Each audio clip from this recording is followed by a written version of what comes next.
성령의 열매 계속 공부하고 있습니다. 성령의 열매는 그리스도인으로서의 성숙한 인격의 열매라 그렇게 볼 수 있죠. 예수 그리스도의 성품과 관계가 있습니다.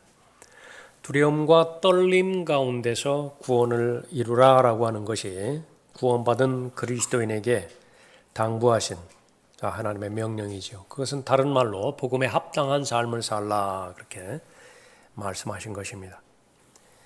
예수 그리스도께서 성령 하나님의 인격을 통하여 우리 안에 들어오시기 전에, 다시 말하면 거듭나기 전에, 새로운 출생이 경험되기 전에 육신만이 있을 때에 행하는 모든 행함은 하나님 보시기에 가증스러운 악이었습니다. 그야말로 악인이 쟁기질하면 쟁기질할수록 더 그 가증스러움은 커질 수밖에 없었죠. 그러나 문제는 이제 예수 그리스도께서 성도 안에 성령 하나님의 인격으로 내주하시는 그 이후입니다.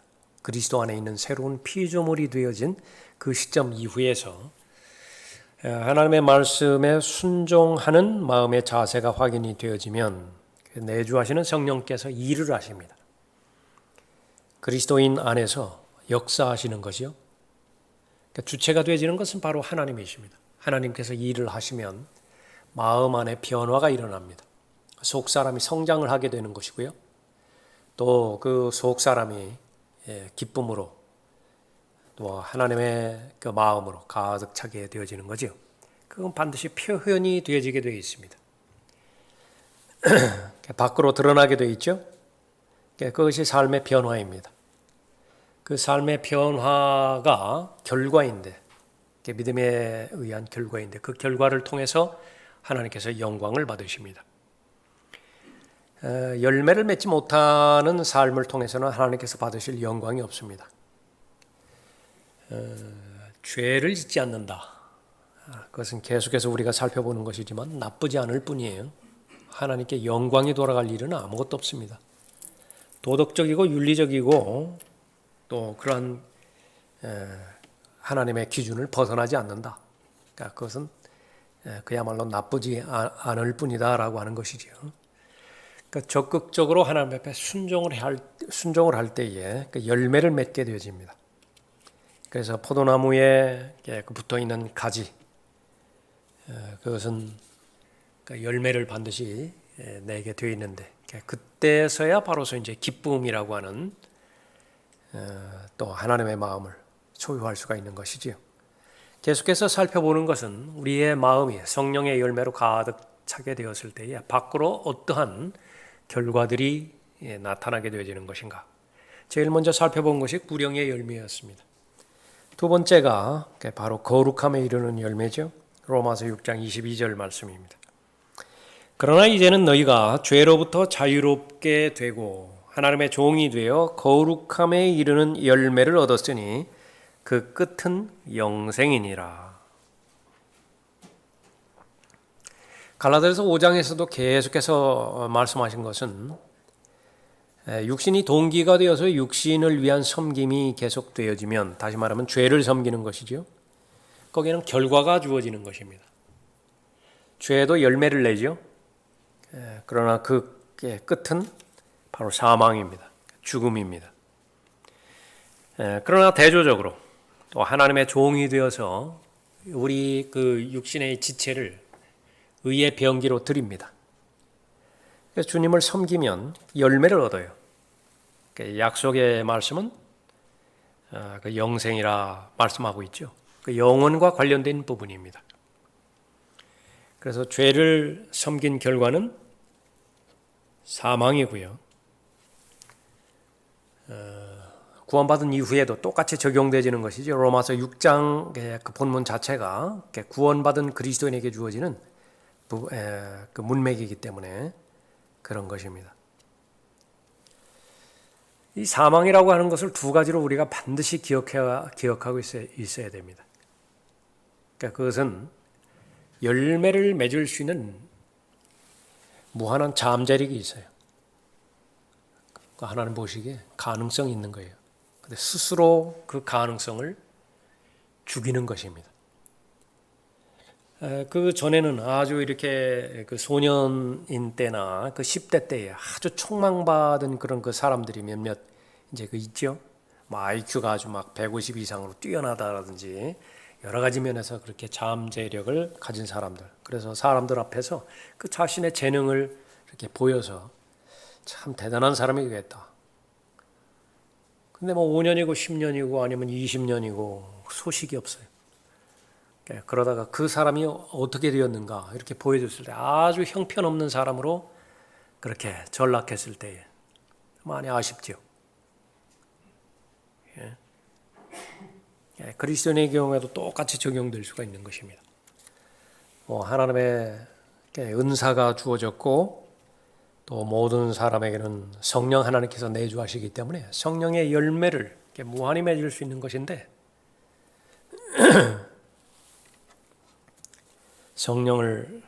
성령께 순종하는 대신에 죄에게 굴복하고 말았죠.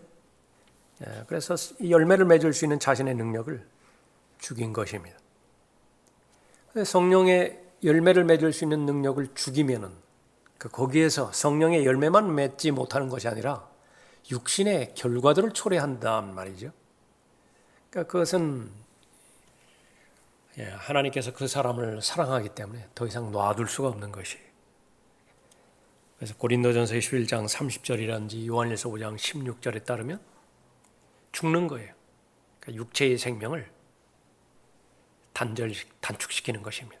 그러니까 제명대로 못 살아요. 그러니까 그리스도인입니다. 그러나 그것은 아주 소극적인 경우예요. 그러니까 경고예요. 그러나 성령께서 원하시는 것은 뭐냐면 구원받았다라고 한다면 죄로부터 자유롭게 된 사람이다. 자유롭게 된 사람은 무엇을 위한 자유냐라고 하는 거죠. 이것을 잘못 받아들이면 이제 방종이에요. 마음대로 죄를 지어도 된다라고 하는 그런 쪽으로 받아들이는 것인데 그것이 어떻게 죄로부터 자유롭게 되었다라고 하는 말을 입증할 수 있겠습니까? 죄로부터 자유롭게 되었다라고 하는 것은 마음껏 하나님과 동행할 수 있다라고 하는 것을 말하는 것이고요. 마음껏 하나님을 섬길 수 있다라고 하는 것을 말하는 거예요. 마음껏 하나님과 동행할 수 있다라고 하는 것에 대한 신분이 하나님의 아들의 신분이에요. 하나님의 아들이 아버지와 교제를 하는 데 있어서 뭐 비서실장을 거쳐야 되겠어요? 뭐 중간 관리자를 거쳐야 되겠습니까? 사전 예약을 해야 되겠어요? 그건 마음껏 은혜의 보좌 앞으로 나가서 하나님과 동행하는 것입니다. 또 하나의 신분은 바로 하나님의 종이라고 하는 신분이죠. 마음껏 하나님을 섬기는 것입니다. 자유롭게 섬기는 것이에요. 구약처럼 어느 특정한 장소에 간다든지 어느 특정한 의식의 과정들을 절차를 밟아야 된다든지 그런 것 없다고 말이죠. 마음껏 하나님을 섬기는 것입니다. 그것이 이제 자유롭게 된 거예요. 죄로부터 자유롭게 된 것입니다. 더 이상 죄를 섬길 필요도 없고 또 그 결과 하나님께서 거룩함이라고 하는 그 열매를 주시는 것이지요. 그 모두가 다 영생과 관련이 되어 있는 것입니다. 그래서 이러한 열매를 우리가 맺기 위해서는 우리가 하나만 하면 되죠. 성령 하나님께 순종하기만 하면 돼요. 내주하시는 성령 하나님께 순종하기만 하면 성령의 열매를 맺게 되는 것입니다. 성령 하나님의 뜻이 무엇입니까? 바로 기록된 말씀을 통해서 우리에게 알려주시죠. 로마서 6장은 여러분의 마음 가운데 그렇게 견고한 건전한 교리로 자리 잡아야 되고요. 자주 여러분의 마음을 로마서 6장에 노출시켜야 됩니다. 암송할 수 있어야 되고 삶에 적용할 수 있어야 되는 것이죠. 그렇게 될 때에 바로 하나님의 말씀에 의한 열매를 맺게 되어지는 것입니다. 이 마음의 변화 없이 겉에 거룩한 그런 모양만 가지고 있는 사람들, 바리새인을 아주 하나님께서 싫어하셨죠. 예수님께서는 바리새인을 위선자라고 책망하셨던 것입니다. 왜냐하면 인격이 동기가 되어서 드러난 결과가 아니기 때문에 그래요. 마음의 동기, 그것이 올바로 시작이 되어지지 않았다라고 한다면 그것은 하나님 보시기에 가증스러운 것입니다. 종교라고 말하고 또 의식이라 말하죠. 고린도후서 7장 1절에서 그러므로 참으로 사랑하는 자들아 우리가 이러한 약속들을 가졌으니 하나님을 두려워함으로 거룩함을 온전히 이루어 육과 영의 모든 더러움에서 우리 자신을 깨끗하게 하자. 출발은 이렇게 시작되는 것입니다. 더러움으로부터 자유롭게 되어지는 거예요. 그렇게 해서 이 하나님께서 부정하다라고 여기시는 것들, 그것은 육에 속한 것도 있고 영에 속한 것도 있죠. 모든 더러움에서 자신을 깨끗하게 하는 것입니다. 그러면 이제 그릇이 정결하게 되어지는 것입니다. 소극적인 의미예요. 아직 거룩해지지 않았습니다. 거룩함이라고 하는 하나님의 본성을 담아야 되죠. 하나님의 본성에 계속해서 참여하는 것입니다. 그러면 이제 적극적으로 하나님의 말씀에 순종하게 되어지는 것입니다. 자, 이 거룩함과 구원받은 하나님의 관계, 이것은 바로 이 겉사람과 육체죠. 육체와 건강과의 관계와 똑같다 그렇게 볼 수 있습니다. 자, 건강이 목표예요. 어떻게 해야 되죠? 우선 다이어트가 있습니다. 음식, 섭취를 하는 그 부분들이 아주 중요하죠. 일단 몸에 해로운 것을 먹지 말아야 되죠. 아무리 좋은 것 많이 먹고 뭐 최상의 삶을 다 한다 하더라도 담배를 끊지 못했다. 그러니까 본인도 불안하고 언제 어떻게 될지 몰라요. 그러니까 그것이 즉각적으로 또 나타나는 것이 아니라 5년 전의 것, 10년 전의 것, 심지어는 30년 전의 것이 그냥 나타나 버리잖아요. 일단은 해로운 음식은 먹지를 말아야 돼요. 오죽했으면 책 제목이 차라리 아이를 굶겨라라고 하는 그 책 제목이 이렇게 나오겠습니까? 좋은 음식을 그렇게 먹어야 되겠죠. 필수 영양분들을 잘 섭취를 할 수 있어야 되는 것입니다. 운동이 좋다고 해서 무리한 운동을 하면 해가 되지요. 적당하게, 알맞게, 균형 잡힌 그런 운동을 그렇게 해야 됩니다. 몸을 청결히 잘 씻어야 되고요. 하루를 그렇게 살았을 때 얼마나 많은 오염물질이 그렇게 몸에 붙습니까? 필요한 것이 또 충분한 휴식이에요.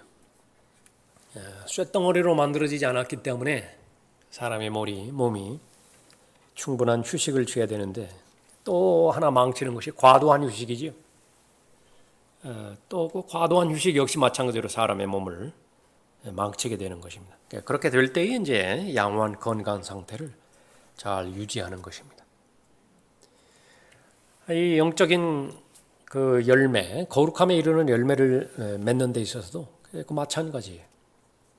제일 먼저 영적으로 더러운 것을 먹지 말아야 됩니다. 하나님에 위해서 나오는 모든 말씀으로 잘 섭취를 해야 되겠죠. 그러면 섭취한 하나님의 말씀은 그것이 의미가 있기 위해서는 반드시 소화가 돼야 돼요. 소화가 되어지는 것은 묵상입니다. 하나님의 말씀에 시간을 드리고 마음을 집중하고 몰입해서 하나님의 말씀이 영적인 골격을 이루어야 되죠. 살과 뼈를 그렇게 이루어야 되는 것입니다. 소화된 것만 적용할 수 있죠. 소화되지 않은 것은 그냥 이론이에요. 그냥 농업에 관련된 농학 서적을 막 이렇게 쌓아 놓았다 하더라도요. 씨를 뿌리지 않으면, 씨를 심지 않으면요, 어떠한 열매도 기대할 수 없습니다. 그러니까 농학 기술에 대해서 박사 학위를 받을 수는 있겠다 그 말이죠. 그러나 열매는 없어요. 거룩함에 이르는 열매. 위선자가 되어서는 안 될 것입니다. 이 거룩함에 이르는 열매, 어떤 다른 열매도 마찬가지지만 외부로부터 주입되는 것이 아니라 순서는 반드시 안에서 역사가 일어나서 밖으로 나오는 것이지요. 세 번째 열매, 소유를 나누어주는 주는 열매입니다. 물질을 주고 나누는 것이에요. 소유. 이것은 얼마만큼 소통이 되어지느냐에 따라서 얼마든지 즐거움과 만족과 행복을 줄 수 있습니다. 복. 사도행전 20장에서 예수님께서 말씀하셨어요. 주는 것, 받는 것, 다 복입니다. 그러니까 여러분들이 물질을 받아보세요. 좋죠? 행복합니다. 물질을 줄 때에 더 행복한 거예요. 그것이 성경의 말씀이죠. 주는 자가 받는 자보다 더 복되어요. 그러니까 물질이라고 하는 것은 대단히 중요한 여건이 있습니다. 우리는 몸이라고 하는 그릇 안에 혼도 담겨 있고 영도 담겨 있거든요. 일차적으로 이 그릇이 깨져버리면 아무것도 아닙니다. 그릇이 깨져버리면 아무것도 아니라게. 이 그릇이 병들었다든지 아니면 더럽혀져 있다든지 무언가가 그렇게 왜곡되어 있다든지 그러면 그것은 일차적으로 잘못된 것입니다. 그래서 이 물질에 관련된 관도요. 이 무슨 염세주의자라든지 아니면 영지주의자라든지 그런 관점에서 바라보는 것을 반드시 탈피해야 돼요. 그 하나님께서 죽은 영을 거듭나게 해주신 것도 하나님의 은혜이지만은요. 그러니까 여러분에게 건강과 체력을 주시고 여러분에게 돈을 주시고 또 여러분에게 물질을 주신 것도 동일한 복이에요. 하나님께서 복을 주신 것이라요. 그걸 막 세속적인 거 막 그쪽으로 한 극단으로 나가는 것도 비성경제고요. 또 하나는 그것만 움켜쥐어 가지고서 이 번영신학에 근거한 오순절파 그 사람들이 은사주의자들이 그렇게 주장하는 또 하나의 극단으로 쳐가는 것도 그것은 비성경적입니다. 물질은 하나님께 주신 복이에요. 문제는 하나님의 방법대로 사용하면 돼요. 하나님의 방법대로 사용하면 된다. 무슨 그 시계를 이렇게 주셨다면 주신 목적이 있을 거 아니겠어요? 핸드폰을 주었다. 핸드폰으로 막 못을 때려박는데 사용을 했다. 그러면 의미가 없어요. 주신 의미가 없다 말이에요. 물질 빌립보서 4장 17절에서 이 물질은 바로 이 회개의 풍성한 열매라고 그렇게 말씀하셨고요. 로마서 15장 15절 그 이후에서도 이 가난한 성도와 관련돼서 이 모금한 물질 그것을 바로 열매라 그렇게 말씀하셨습니다. 영적으로 빚진 자들이 있다라고 말합니다. 물질적으로 그것을 갚을 수 있다 그렇게 이야기를 하죠. 로마서 15장 15절 이후의 말씀이 바로 그런 부분입니다. 예루살렘에 있는 가난한 성도들, 이방인들의 입장에서는 그 예루살렘으로부터 영적인 빚을 졌기 때문에 갚아야 되는 빚이 있는 것이죠. 또한 저들에게 빚진 자니 이는 이방인들이 저들의 영적인 것에 참여하였으면 그들의 의무는 또한 물질적인 것으로 그들을 섬기는 것입니다. 그러므로 내가 이 일을 마치고 이 열매를 그들에게 확증한 후에 너희를 거쳐 스페인으로 가리라 말씀하고 있습니다. 우리 그리스도인의 그 정체성을 실체를 설명하기 위해서 몸에 적용해서 말씀을 하셨죠. 그리스도의 몸, 고린도후서 12장에 나오는 그리스도의 몸, 이것은 비유는 아니에요. 실제입니다. 문자적으로 영적인 몸이라고 해요. 구원받으면 아담 안에 있던 죄인이 성령 하나님의 역사에 의해서 그리스도의 몸 안으로 들어가게 되는 것이지요. 침례입니다. 영적인 침례가 이루어지는 거예요.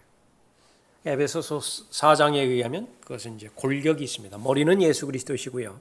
우리는 다 지체들이라 그렇게 말합니다.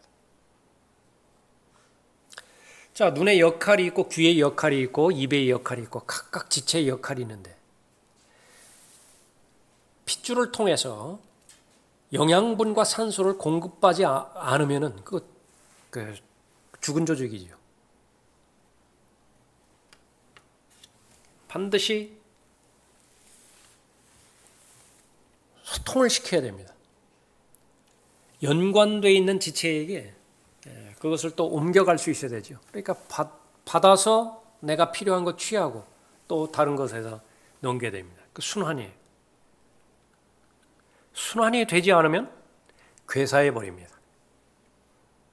뇌졸중 걸리거나 이렇게 자신의 의지대로 몸을 움직이지 못하는 사람들, 그것을 간호하는 데 있어서 제일 어려운 부분들이요. 실제적인 면에서 제일 어려운 부분들이 시간 단위로 2시간이나 아무리 늦어도 3시간 단위로요. 이렇게 옮기는 거라잖아요. 왜냐하면 2시간이 맥시멈이래요. 그냥 짓눌려 있어버리면 괴사해버려요. 막 이만한 구멍도 막 뚫리고 그런다. 그러지 않기 위해서는 계속 바꿔줘야 돼요. 위치를 바꿔줘야 된다. 의식이 있는 사람은 뭐 이렇게 앉거나 이렇게 누워 있어서 누워 있지만은 그렇게 그 의식이 있기 때문에 나름대로 운동을 하기 때문에 그 괴사가 진행이 안 되지만은 이게 신경이 작용되지 않는 사람의 입장에서는 이야기가 다르다. 그러니까 마찬가지입니다. 이 부분들이 받았으면 반드시 이제 회전이 돼야 되죠. 포도나무에 붙어있는 가지 역시 마찬가지로 그리스도인의 정체성을 말해주는 하나의 그림이죠. 반드시 받았으면 내야 되는 것입니다. 그런 그 열매가 주어지는 것이죠. 그리스도인은 주기 위해서 존재하는 사람이에요. 제일 쉽습니다. 예수님께서 오신 목적대로 살아가는 사람이 그리스도인인데 예수님은 받기 위해서 오신 분이 아니에요. 주기 위해서만 오셨다. 우리도 항상 그 부분을 의식한다고 한다면 자유로워요. 나로부터 자유롭고 사람들로부터 자유롭고 환경으로부터 자유로운 거예요. 하나님께서 우선적으로 나에게 주셨거든요. 청지기가 바로 그런 신분이에요. 주인으로부터 무언가를 받았어야죠. 그것이 전제가 안 돼 있으면 그 다음 일을 하려고 해서는 안 돼요. 무언가를 받았어요. 사랑을 받았든지 은혜를 받았든지 은사를 받았든지 시간을 받았든지 돈을 받았든지 열정을 받았든지 그렇죠? 그럼 그 이제 나눠줘야 돼요. 적합한 사람들에게 이렇게 나눠주면 되는 거죠. 바로 주는 그 열매인 것입니다. 그래서 그것이 바로 하나님의 은혜를 계속해서 누리는 과정 가운데 하나인 것입니다. 그리스도인이라면 하나님께서 베풀어 주신 그 모든 물질적 축복을 단지 자신만을 위하여 사용해서는 안 된다. 네 번째 열매는 바로 이제 성령의 열매죠. 그리스도인의 인격의 열매입니다. 갈라디아서 5장 22절에 있는 그러나 성령의 열매는 사랑과 기쁨과 화평과 오래 참음과 친절과 선함과 믿음과 온유와 절제니 그러한 것을 반대할 법이 없느니라. 열정이 없는 그리스도인은 죽은 그리스도인이라 그렇게 말하는데 올바른 명제입니다. 의욕인데요. 두 번째 출생은 이 의욕으로 시작해서 의욕으로 완성이 되어지는 삶이에요. 의욕이 없으면 아무것도 안 일어나요. 구원 받고자 하느냐, 낳고자 하느냐, 보고자 하느냐 계속 물어봐야 됩니다. 아무리 환경이 거의 완벽에 가까운 환경이라 하더라도요. 하나님을 사랑하고자 하는 의욕이 없고 하나님의 말씀을 존중하고자 하는 그런 의욕이 없다고 한다면 그냥 그 상태가 타락이에요. 에덴 동산이 그것을 입증하는 것이거든요. 더 이상 부족한, 결핍한 요소가 없다고요. 에덴이라고 하는 상황이. 근데 뭐 하냐면 의욕 하나가 없어요. 하나님을 기쁘시게 해드리고 하나님을 사랑하고자 하는 그런 열망 하나가 그 이제 결핍이 됐잖아요. 그러니까 죄가 들어오게 됐고 그 결과는 이제 타락하게 되었던 것이죠. 그래서 그리스도인, 구원받은 그리스도인의 가장 큰 열망은 무엇이냐? 하나님을 기쁘시게 해드리는 것인데 하나님을 기쁘시게 해드리는 유일한 방법은 열매 맺는 가지예요. 얼마나 많이 성경에서 보여주셨어요? 이사야 5장에서도 나왔죠. 또 예수님께서 시장하셨을 때 무화과 나무 그 열매를 기대하셨잖아요. 그것은 무엇이냐면 열매 맺지 못하는 이스라엘, 그것은 반드시 하나님께서 그 심판하시겠다라고 하는 것을 예언의 말씀으로 보여주셨는데 그리스도인 개인도 다르지 않습니다. 그러니까 가장 크게 하나님에 대해서 열망하는 것은 바로 열매를 맺게 하는 것인데요. 그것은 다른 말로 하면 하나님께서 나를 사용해 주십시오 그 말이에요. 하나님께서 나를 사용하실 때에 구령의 열매가 있겠죠. 하나님께서 나를 사용하실 때에 주고자 하는 그런 마음이 형성이 되어지겠죠. 하나님께서 나를 사용하시고자 할 때에 인격에 잘못됐다. 마음의 동기가 지금 잘못됐어요. 성령의 열매가 지금 맺혀지지 않아요. 그럼 무슨 수로 쓰죠? 하나님께서. 그래서 이 성령의 열매를 맺고자 하는 것, 그 열망, 그것은 반드시 가져야 되는 그런 열망이고요. 이 열망이 지금 내가 생각할 때도 미진하다. 그러면은 다른 거 기도할 필요 없어요. 그러니까 이것보다 더 귀중한 거 없다. 저에게 열정을 주십시오.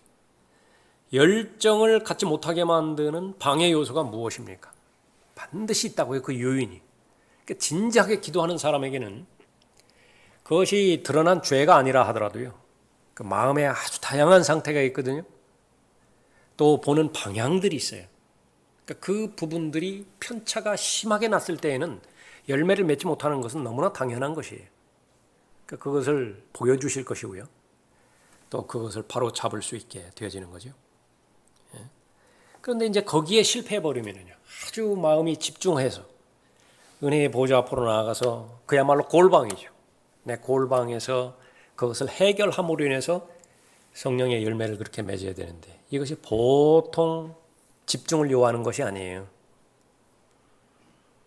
그래서 마귀는 게으름을 넣어준다고요. 집중하지 못하게. 생각을 집중하지 못하게 만드는 거예요. 그러니까 생각하는 것이 곧 그 사람이거든요. 그러니까 생각의 훈련을 끊임없이 해야 돼요. 하나님의 말씀. 이거는 이제 습관부터 시작되겠죠. 그 시간이 되면 하나님 말씀에 자신을 훈련해야 돼요. 하나님의 말씀으로 집중해야 돼요. 그러면 들어온 하나님의 말씀의 분량을 갖고 기도를 해야 돼요. 또.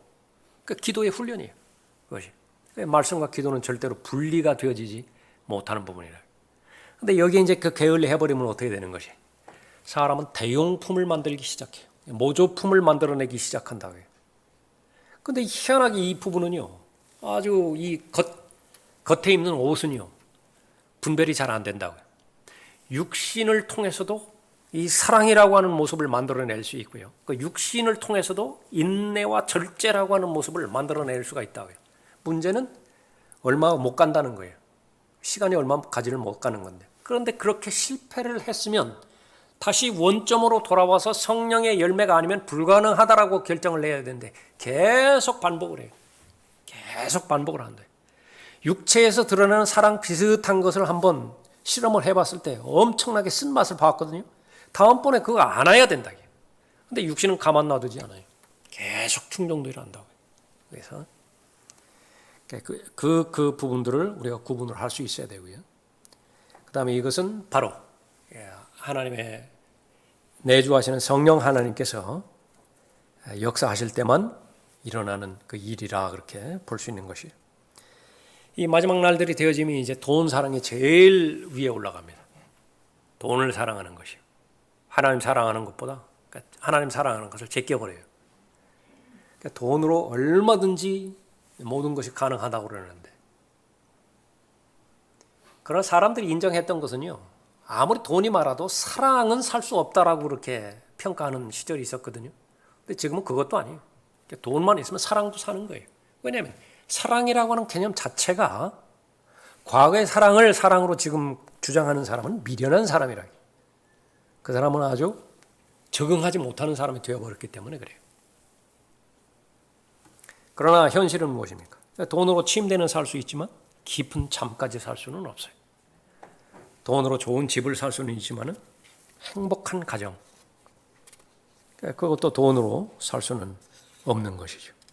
세상도 평화를 주지만, 화평을 주지만은 그것은 어차피 잠정적이에요. 한계가 있다고요.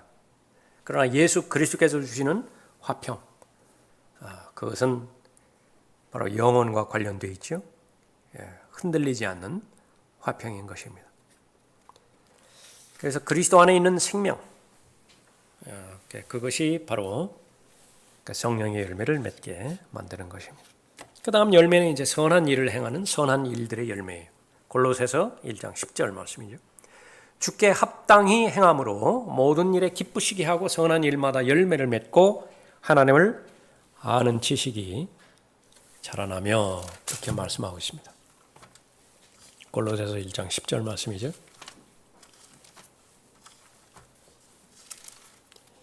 그 배경을 보면 골로새서 1장 9절에 보면은요. 이런 연유로 우리도 그것을 들은 날부터 너희를 위하여 기도하고 간구하기를 그치지 아니하노니 곧 너희가 모든 지혜와 영적 지각 안에서 그분의 뜻을 아는 지식으로 충만케 되어, 하나님의 지혜를 간구하고 하나님의 지식을 간구하고요, 주 예수 그리스도를 아는 지식 안에서 자라가기를 아주 염원한다. 무엇 때문에 그렇죠? 무엇 때문에 하나님에 관련된 지혜가 필요하고 무엇 때문에 하나님에 관련된 지식이 필요한 거예요. 주께 합당히 행함으로 모든 일에 기쁘시게 하고 선한 일마다 열매를 맺고 하나님을 아는 지식이 자라가며, 여기 선한 일마다 열매를 맺고 여기에 이제 연결이 되어지는 것입니다. 선한 일마다 열매를 맺어요. 그분의 뜻을 아는 지식으로 충만케 되어 주께 합당히 행함으로 모든 일에 기쁘시게 하고 선한 일마다 열매를 맺고 하나님을 아는 지식이 자라가며, 또 그분의 영광의 힘을 따라 모든 능력으로 강화되어 기쁨으로 모든 인내와 오래 참음에 이르러 우리를 빛 가운데서 성도의 유업의 동참자가 되기에 합당하게 하신 아버지께 감사드리기를 원하노라. 이것은 여러분 매일의 기도로 가져가야 되는 기도 제목이죠. 자녀를 위해서 기도해야 되는 제목입니다. 성도를 위해서 기도해야 되는 목자의 기도가 되기도 합니다. 왜 열심히 그렇게 설교 준비해서 설교 전달하는 거예요? 왜 그렇게 모임을 촉구하는 것입니다. 들으시라고. 바로 여기까지 이르러야 되는 것이. 우리가 사는 실제 삶 가운데서 선한 일들의 열매를 맺어야 되고요. 그것이 에베소서 2장 8절 9절에서 왜 행함으로, 구약의 구원과는 다르게 구약의 구원은 행함으로 구원을 이루어냈잖아요. 그 행함이 유지될 때에만 구원이 보장이 됐잖아요. 그러나 행함과는 무관하다고요. 신약의 구원은 믿음으로 말미암아 은혜로 구원받는 구원의 목적이 어디 있는 것이냐? 선한 일을 위하여 창조한 작품이라고 에베소서 2장 10절에서 말씀하시죠. 디모데후서 3장 16절 이후에서 왜 하나님의 말씀이 영감으로 주어져야만 되는 것인가? 교리부터 시작해서 네 가지 유익을 위해서 성경이 주어졌는데 그 목적이 뭐예요? 그냥 지적 만족을 위한 거예요? 모든 선한 일에 철저히 구비시킬 목적으로 성경이 주어진 거예요. 그러니까 하나님의 은혜로 구원받지 못했다고 한다면 선한 일에 전념할 수 없어요. 성경이 없다라고 한다면 내주하시는 성령께서 일할 재료가 없어요. 성령께서는 말씀의 능력으로 일을 하셔야 될 텐데 내 안에 성령의 재료가 없다고 해요. 성경의 재료가 없다고 해요. 다시 말하면 몰라요. 뭐 어디 있는지 모른다고 말해요. 있다 하더라도 그건 또 성령께서 인정하시는 하나님의 말씀도 아니에요. 온갖 찢겨지고 막 더해지고 왜곡되어지고 뒤틀려지고 해서 하나님 말씀도 아니라고 해요. 그런 것을 통해서 성령 하나님께서 역사하지도 못하시죠. 그러면 무엇이냐? 바로 선한 일이죠. 디도에서도 마찬가지입니다. 왜 우리를 독특한 백성으로 불러주셨다고 말씀하셨어요? 세상과는 구별되게, 세상의 풍조와는 다르게 살아가도록 우리를 왜 그렇게 구비시켜 주시고 준비시켜 주셨는가? 왜 그 방향대로 이루어주셨는가? 독특한 백성이죠. 그것은 선한 일들에 전념하는 독특한 백성이라 그렇게 말씀하시죠. 모두가 다 선한 그런 일들입니다. 선한 일들의 열매인 것이죠. 그래서 그것을 기도한다고 말하는 거예요, 바울이.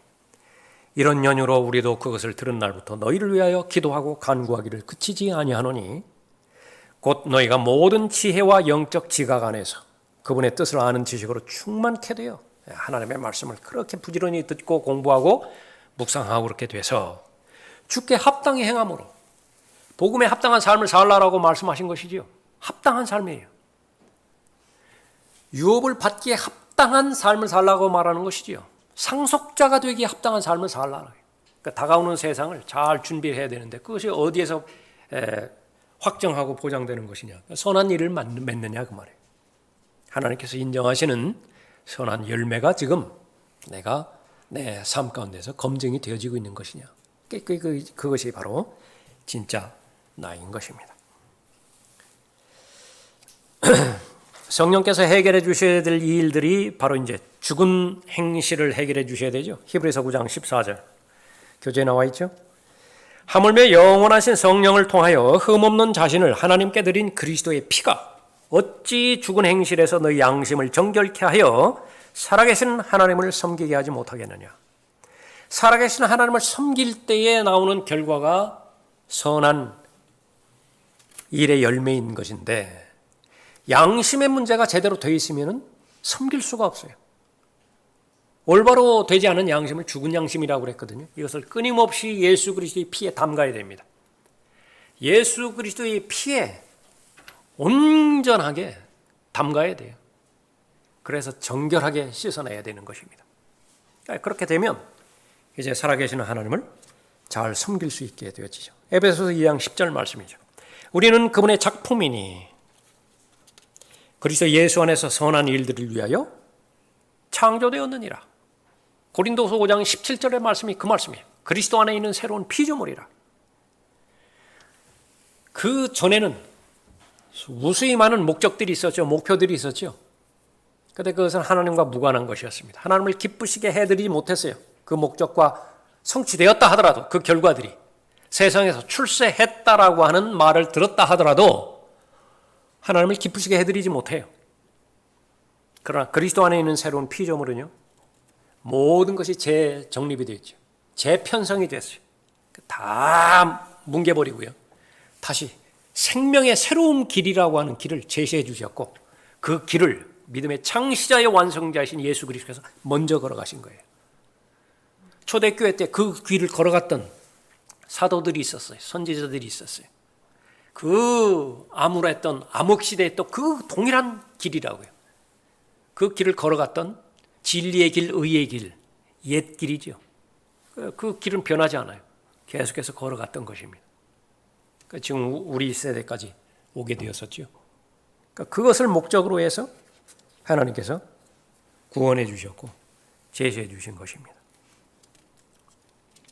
이 일들은 하나님께서 미리 정하시어 우리로 그것들 가운데서 행하게 하려 하신 것이라.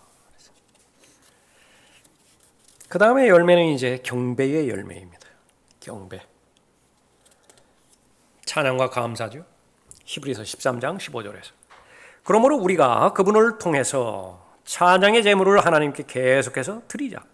이것이 그의 이름에 감사하는 우리 입술의 열매니라.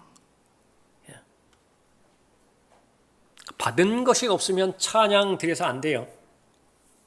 받은 것이 없는데 감사를 드렸다. 위선이에요. 또 하나의 위선이라고요.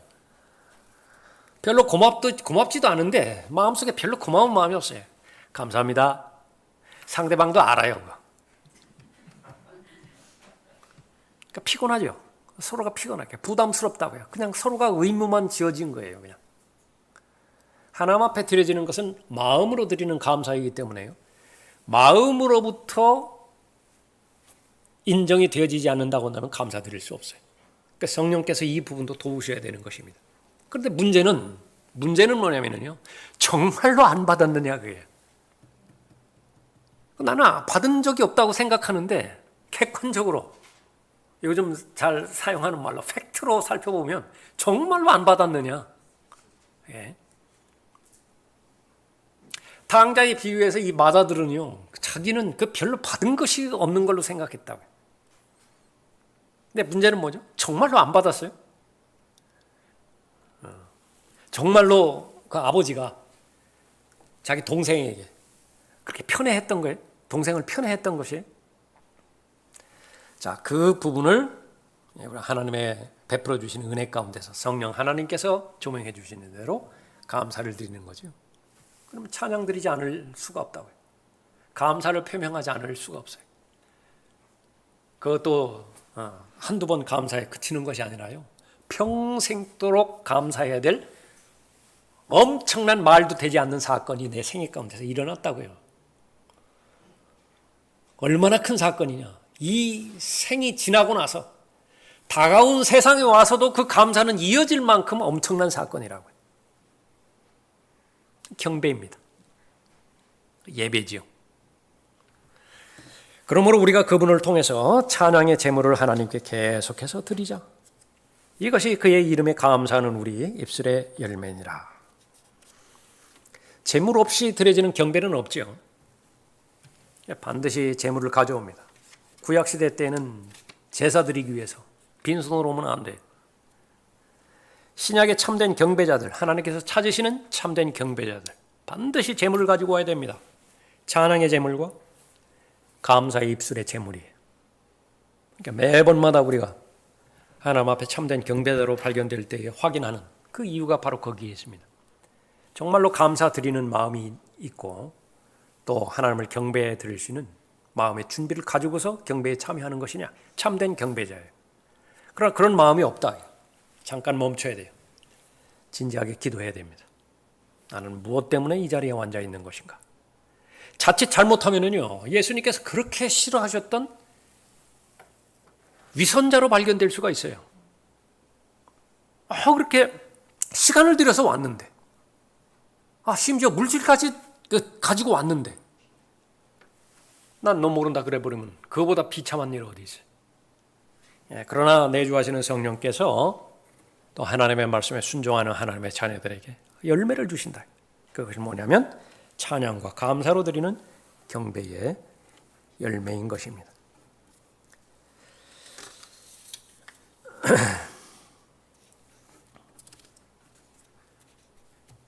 태어났다고 한다면 지속적으로 성장해야 되죠. 성장이 멈추는 것은 재앙입니다. 그 나무가 살아있느냐 죽었느냐라고 평가하는 것은 열매입니다. 열매를 보면 알 수 있죠. 성장이 멈춘다라고 한다면 성경에서 그렇게 경고하는 영적인 악순환이 일어나요. 최상의 상태가 자백하는 것입니다. 죄짓고 자백하고 죄짓고 자백하고 더 이상 진전이 없어요. 그런 사람들끼리 모였다고 한다면 그 주변은 암울을 하는 것은 예상하는 것이 그렇게 어렵지 않습니다. 계속 충돌이 일어나요. 힘들죠. 죄책감에서 벗어나지 못하고요. 연속되어지는 실패가 좌절감을 가져오고 거기에 무슨 기쁨이 있겠어요. 능력이 없는 것은 당연하죠. 하나님은 하나님의 자녀들에게 담대하게 살라라고 하는 것을 촉구하는 것인데요. 이런 모든 것이 결여된 상태에서 하나님께서 주시는 용기를 받을 여건이 마련되지 않습니다. 그러니까 늘 소극적으로 위축되게 피동적으로 살 수밖에 없는 것입니다. 그런데 사람들은 만나야 되죠. 만나는 사람들로부터 인정은 요구가 되어지죠. 그런 채 해야 돼요. 오랫동안 지속되어지는 그런 부분에 대해서는 합리화시킬 수밖에 없습니다. 또 한두 번 가장할 수는 없으니까요. 이렇게 살 수밖에 없다라고 하는 것을 합리화시키는 것입니다. 그것은 진정한 믿음 생활을 포기하는 것입니다.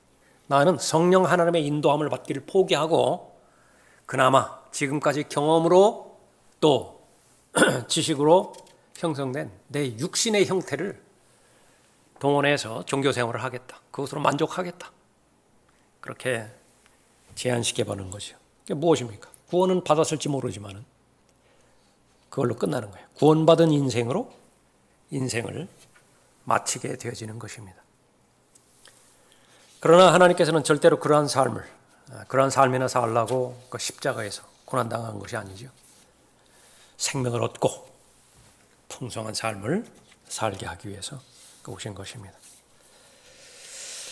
자, 우리 베드로후서 1장 그 본문 말씀을 통해서 성령의 열매와 관련돼서 우리가 살펴봤습니다. 그 다음 시간에는 우리 요한복음 15장과 관련돼서 또 살펴보고 진행하도록 하겠습니다. 자, 오늘은 여기까지 하겠습니다.